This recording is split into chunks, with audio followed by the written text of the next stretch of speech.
भंडारा गोंदिया जिला वासियों के लिए खुशखबर है। अब आपका मनपसंद channel BS crime media news अब आपके केबल नेटवर्क पर, जी हां, अपने केबल नेटवर्क के एशियन चैनल नंबर 13 पर उपलब्ध है। BS क्राइम मीडिया न्यूज पर खेल, राजनीति, क्राइम, साहित्य व अन्य खबरें प्रकाशित की जाती है। हमारे साथ जुड़ने के लिए तथा हमारे चैनल में खबरें, विज्ञापन आदि के लिए संपर्क करें 8669151757 पर।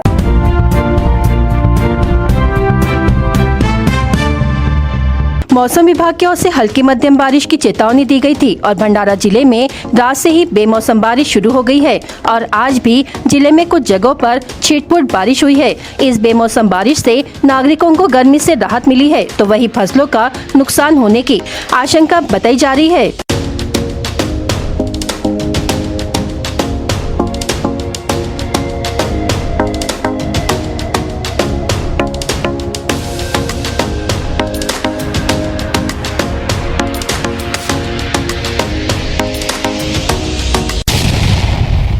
एक माह से लोकसभा चुनाव में दिन रात ड्यूटी कर रहे जिलाधिकारी, जिला निर्वाचन प्रशासन के अधिकारी व कर्मचारियों ने गुरुवार को मतदान के बाद राहत की सांस ली। हालांकि प्रशासन को मतगणना तक यानी 44 दिनों तक अलर्ट रहना होगा। निर्धारित अवधि के भीतर रिपोर्ट केंद्रीय चुनाव आयोग को भी सौंपी जानी है। इसके लिए चुनाव निर्णय अधिकारी और जिलाधिकारी योगेश कुंभेजकर की देखरेख में रिपोर्टों का मिलान जारी है। भारतीय यात्री केंद्र तुमसर शाखा द्वारा दक्षिण पूर्व मध्य रेलवे महाप्रबंधक बिलासपुर एवं विभागीय रेलवे प्रबंधक नागपुर को ज्ञापन देकर नागपुर से शेड्यूल इस ट्रेन को तुमसर शहर, गोबरवाही, तिरोडी, कटंगी, बालाघाट मार्ग से चलाने की मांग की गई है। इसी तरह नैनपुर एवं इतवारी से टाटानगर ट्रेन को गोबरवाही, तिरोडी, कटंगी, बालाघाट, गोंदिया मार्ग से शुरू करने की बात कही है। इन दोनों ट्रेन को इस मार्ग से चलाने पर यात्रियों को सुविधा होगी। इससे रेलवे प्रशासन को भी लाभ होगा। यात्रियों को रात में डोंगरगढ़, रायपुर, बिलासपुर तक रेलवे सुविधा उपलब्ध होगी। नागपुर शेड्यूल ट्रेन कटंगी, बालाघाट, नैनपुर मार्ग से दिन के समय खांड क्षेत्र के निवासियों को और नागरिकों की जबलपुर जाने के लिए और सप्ताह में 4 दिन जाने की सुविधा उपलब्ध होगी।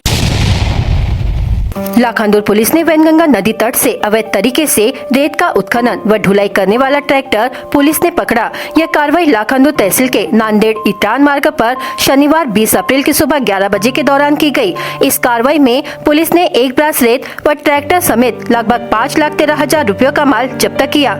इस मामले में लाखांदूर पुलिस ने आरोपी ट्रैक्टर चालक के खिलाफ मामला दर्ज किया है। प्राप्त जानकारी के अनुसार लाखांदूर पुलिस थाने के पुलिस उप निरीक्षक परमेश्वर आगा से पुलिस हवालदार सतीश सिंगनजुड़े एवं पुलिस अमलदार भूपेंद्र बावनकुले 20 अप्रैल को सुबह 11 बजे के दौरान करंडला, ईटान एवं नांदेड़ गांव परिसर में गश्त लगा रहे थे। ऐसे में लाखांदूर तहसील के राजनी निवासी अभिषेक गणेश गबने उम्र 20 वर्ष अपने ट्रैक्टर क्रमांक MH36 AG 4080 से वैनगंगा नदी तट से रेत का उत्खनन करके वहन करते हुए नजर आए। पुलिस ने आरोपी ट्रैक्टर चालक को रेत वहन का लाइसेंस मांगा, किंतु उसके पास किसी भी प्रकार की रॉयल्टी की पर्ची नहीं मिली, जिसके कारण पुलिस ने आरोपी ट्रैक्टर चालक अभिषेक गणेश गबने के खिलाफ धारा 379 के तहत मामला दर्ज किया। आगे की जांच लाखांदूर थाने के पुलिस निरीक्षक सचिन पवार के मार्गदर्शन में पुलिस हवालदार सिंगनजुड़े कर रहे हैं। दिल्ली के मुख्यमंत्री अरविंद केजरीवाल की पत्नी सुनीता केजरीवाल ने भाजपा के नेतृत्व वाली केंद्र सरकार पर उनके पति को इंसुलिन नहीं देने का आरोप लगाया। उन्होंने ये भी आरोप लगाया कि भाजपा सरकार उन्हें मारना चाहती है। विपक्षी गठबंधन इंडिया भाजपा की तानाशाही के खिलाफ लड़ेगा और जीतेगा। सुनीता ने यहाँ उल गुलान न्याय रैली में कहा कि वे मेरे पति अरविंद केजरीवाल को मारना चाहते हैं। उनके भोजन पर कैमरे से निगरानी रखी जा रही है। उन्हें इंसुलिन देने से मना कर दिया गया है। मेरे पति शुगर के मरीज है जो 12 साल से इंसुलिन पर है। उन्हें रोजाना 50 यूनिट इंसुलिन की जरूरत होती है। पिछले कुछ दिनों से कभी भी बिजली बंद हो जाती है और कभी भी आपूर्ति प्रारंभ हो जाती है। कभी रात 12 बजे बिजली आपूर्ति बाधित हो जाती है तो कभी रात 1 या 2 बजे। अब बिजली आपूर्ति ठप होने का कोई समय नहीं रह गया है। कभी भी लोड बढ़ गया कि आम लोगों का सुख चैन महावितरण के अधिकारी कर्मचारी छीन लेते हैं। बीती रात 21 अप्रैल की सुबह 1 बजे बिजली आपूर्ति बाधित हो गई। इतना ही नहीं, 20 और 21 तारीख को 2-3 बार बिजली आपूर्ति खंडित हुई है। बिजली कटौती बिजली आपूर्ति में अचानक प्रारंभ कर देना अब आम बात हो गई है। पिछले कुछ दिनों से हमेशा बिजली आपूर्ति में अनियमितता हो रही है। गलती से बिजली आपूर्ति शुरू हो गई तो दोबारा कब चली जाएगी इसका कोई अंदाजा नहीं है। अचानक बिजली आपूर्ति खंडित होने तथा वोल्टेज में कम ज्यादा होने से बिजली के उपकरण खराब हो रहे हैं, जिससे महिला वर्ग समेत विद्यार्थी वर्ग काफी परेशान हो रहे हैं। इस संबंध में अधिकारी व जनप्रतिनिधि ध्यान नहीं देने से नागरिकों में रोष है। आजकल सभी प्रमाण पत्र ऑनलाइन उपलब्ध है, इससे बिजली के उपकरणों पर प्रतिकूल प्रभाव पड़ रहा है। प्रमाण पत्र पाने के लिए तहसील कार्यालय में चक्कर काटना पड़ रहा है। कई लोगों के टीवी खराब हो गए हैं। फ्रिज, कूलर, पंखे, जेरॉक्स मशीन, बोरवेल मीटर से लेकर कंप्यूटर में खराबी आ रही है। इस समस्या पर ध्यान देकर इसे हल करने की मांग नागरिकों ने महावितरण कंपनी से की है। भंडारा लोकसभा निर्वाचन क्षेत्र का चुनाव निपट गया, लेकिन आचार संहिता 4 जून तक है। कहा जा रहा है कि आचार संहिता समाप्त होने के तुरंत बाद भंडारा एसटी डिपो की नई इलेक्ट्रिक बसें उपलब्ध हो जाएगी। इलेक्ट्रिक बसों के लिए सबसे आवश्यक चार्जिंग स्टेशन निर्माण के काम पिछले दिनों से ही भंडारा के विभागीय नियंत्रण कार्यालय परिसर और गोंदिया एसटी डिपो में परिसर में प्रारंभ किए गए हैं। ये काम पूरे हो जाने की जानकारी एसटी के सूत्रों ने दी है। बचे छोटे मोटे काम 4 जून तक पूरे कर लिए जाएंगे। विभाग के अन्य डिपो में भी चार्जिंग स्टेशन निर्माण की प्रक्रिया प्रारंभ कर दी गई है। बताया जा रहा है कि पहले चरण में भंडारा विभाग को तकरीबन 100 इलेक्ट्रिक बसें मिलने की उम्मीद है। गोंदियाच्या देवरी तालुक्यातील चिचगड पोलीस स्टेशन अंतर्गत गोटनपार येथे 19 एप्रिलला एका 12 वर्षीय मुलीची अज्ञात आरोपींनी निर्घृण हत्या केली होती। 3 दिवस उलटून देखील अद्याप पर्यंत आरोपी पोलिसांच्या हाती लागलेला नाही। आरोपींना तत्काळ अटक करून सदर प्रकरण फास्ट ट्रॅक कोर्टात चालवून पीडित कुटुंबाला न्याय मिळवून देण्यात यावा अशी मागणी वीरांगना राणी दुर्गावती आदिवासी सेवा समितीच्या वतीने करण्यात आली। लवकर आरोपींना अटक झाली नाही तर वीरांगना राणी दुर्गावती आदिवासी सेवा समितीसह आदिवासी बांधवांच्या वतीने भव्य आंदोलन करण्यात येईल असा इशारा देण्यात आला आहे। ॲक्च्युली मुलीचं जर वैद्यकीय परीक्षण जर झालं असेल आणि त्या वरातीत जे लोक आहेत त्या लोकांची समजा सॅम्पलिंग जर झाली असेल तर आरोपी पकडायला काही हरकत नव्हती। लवकरात लवकर पकडल्या गेल्या पाहिजे होतं।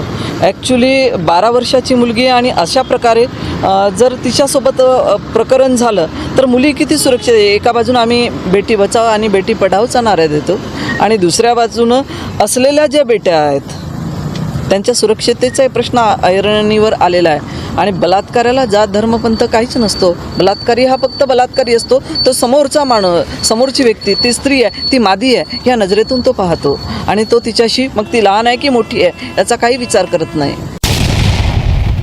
गोठणपाडची घटना इतकी भयानक घटना आहे, सर्व देशाला, आपल्या भारत देशाला सर्वसार करणारी घटना आहे आणि या घटनेच्या निषेधार्थ आम्ही शासन प्रशासन आणि पोलीस प्रशासनाला एक निवेदन देत आहोत। या निवेदनाच्या माध्यमातून त्या नराधमांवर कठोर कारवाई करण्यात यावी। जर आज अशी या नराधमांना जर आपण सोडून दिलं तर परत आपल्या या समाजामध्ये अशा घटना वाढतच जाणार आणि कुठेतरी अशा घटनांना वचक बसणार नाही। याकरिता अशा घटनांवर आळा घालण्याकरिता शासन प्रशासन आणि पोलीस विभागाने कठोर कारवाई करावी आणि तात्काळ अशा नराधमांना फाशीची शिक्षा देण्यात यावी। याकरिता आम्ही सर्व समाज आणि आदिवासी समाज संघटनेच्या वतीने निवेदन देण्याकरिता जिल्हाधिकारी कार्यालय, जिल्हाधिकारी साहेब आणि पोलीस अधीक्षक साहेबांना निवेदन देत आहोत। गोंदिया शहराच्या सिव्हिल लाईन भागात प्रसिद्ध हनुमान मंदिरात हनुमान जयंतीच्या पूर्वसंध्येला 10,008 हनुमान चालिसांचे वाचन करण्यात आले। जागृत देवस्थान अशी या हनुमान मंदिराची ओळख आहे। दरवर्षी हनुमान जयंतीला या मंदिरात विविध कार्यक्रमाचे आयोजन हनुमान जयंतीचे औचित्य साधून केले जातात। यावर्षी 10,008 हनुमान चालिसांचे पठण करण्यात आले। या हनुमान चालिसांच्या पठणात विशेष बाब म्हणजेच महिलांचा सहभाग लक्षणीय होता, तर पुरुष मंडळी देखील शेकडोच्या संख्येत इथे उपस्थित होते।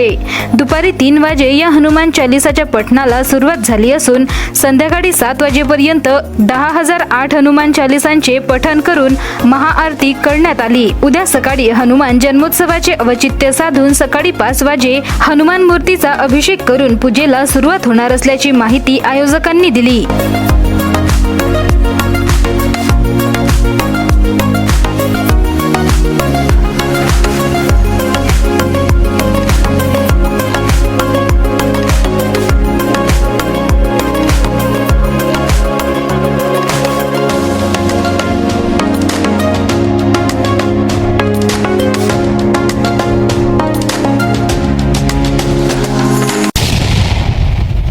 हम लोग हनुमान जन्मोत्सव 2 दिन का रहता है हमारा। इस साल 22-23 तारीख को जन्मोत्सव है। आज सुबह 9 बजे सुंदरकांड शुरू हुआ और अभी 3 बजे से 10,008 हनुमान चालीसा का शुरुआत हुआ।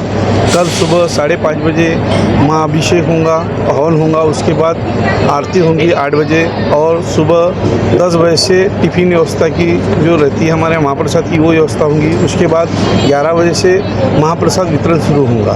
और यहाँ यानी जो हनुमान मंदिर है यहाँ बहुत दूर दूर के लोग आते हैं। नागपुर, बालाघाट जिला, गोंदिया जिला, चंद्रपुर जिला, कई लोग तो मुंबई के भी लोग आते हैं जिन्होंने श्रद्धा अपनी उनकी यहाँ रहती है। श्रद्धा के माध्यम से उनकी मनोकामना भी बहुत पूरी हुई है। इसलिए जो इस मंदिर से जुड़ा है वो कहीं भी उनको निराशा नहीं मिली। बहुत अच्छा उनका कार्य रहा है और उनके कहीं ना कहीं उनकी समृद्धि हुई है। 5 दिवसीय हनुमान जन्मोत्सव समिति की तरफ से हनुमान मंदिर सिविल लाइन हनुमान चौक गोंदिया की ओर से 5 दिवसीय हनुमान जन्मोत्सव का यह कार्यक्रम आयोजित किया गया है। और इस उपलक्ष्य में 5 दिवसीय रामकथा, आज सुंदरकांड का पाठ, हनुमान जयंती के उपलक्ष्य में आज हनुमान चालीसा 10,008 हनुमान चालीसा का पाठ रखा गया है। और कल सुबह 5 बजे से अभिषेक का कार्यक्रम है, 7 बजे हवन होगा और 8 बजे आरती के साथ में 56 भोग प्रसाद के साथ और 11 बजे से महाप्रसाद शुरू होगा। आज हनुमान चालीसा पाठ में कम से कम 500 लोगों का ये है। BS क्राइम इंडिया न्यूज आपके सामने पेश कर रहा है भंडारा क्राइम वारदात। हर जुर्म से हम आपको कराएंगे अवगत। आपके अपने चैनल पर रोजाना शाम 7 बजे, तो देखना ना भूलिए क्राइम वारदात। बाइक चला रही एक युवती के हाथ से डब्बा छूटकर गिर गया। जब युवती डब्बा उठाने गई तो पीछे से तेज रफ्तार दोपहिया वाहन चालक ने उसे टक्कर मारकर घायल कर दिया। अडाल पुलिस ने दोपहिया वाहन चालक के खिलाफ मामला दर्ज किया।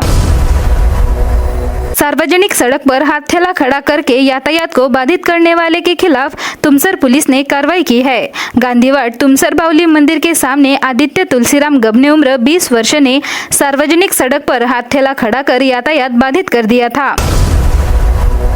उधारी के पैसे मांगने गए व्यक्ति को पत्थर मारकर घायल कर दिया गया। यह घटना वल्ली की है। पवनी पुलिस ने शिकायत के आधार पर मामला दर्ज किया।